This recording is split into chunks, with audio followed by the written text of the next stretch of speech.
আমরা আমাদের নবীকে সবচেয়ে বেশি ভালোবাসি, যিনি আখিরি নবী, যাকে বলা হয়েছে ওয়ামা আরসালনাকা ইল্লা রাহমাতাল লিল আলামিন।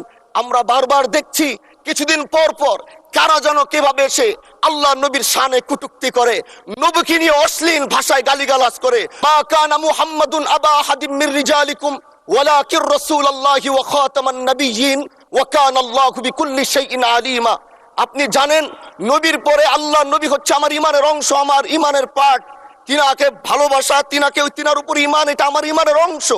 তিনি আমার শেষ নবী, যেটা কোরআন ঘোষণা দিয়েছে। নবীও বলেছে আনা খাতামুন নাবিয়্যিন আলা নাবিয়্যা বাদি, আমি শেষ নবী, আমার পরে কোনো নবী আসবে না। কিন্তু মাননীয় স্পিকার, দুঃখের সাথে বলতে হয় বাংলাদেশের এরকম একটি পার্ট রয়েছে, যেই পার্টের এক অংশ মানুষ তারা নবীকে অস্বীকার করে, তারা মুসলমান দাবি করে।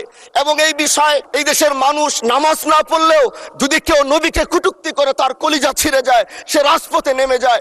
আমি বলবো যারা নবীকে কটূক্তি করে, নবীর নামে গালিগালাজ করে, এদের মৃত্যুদণ্ড, এই আইনটাও যেন বাংলাদেশের এই সংসদ থেকে পাশ করা হয়।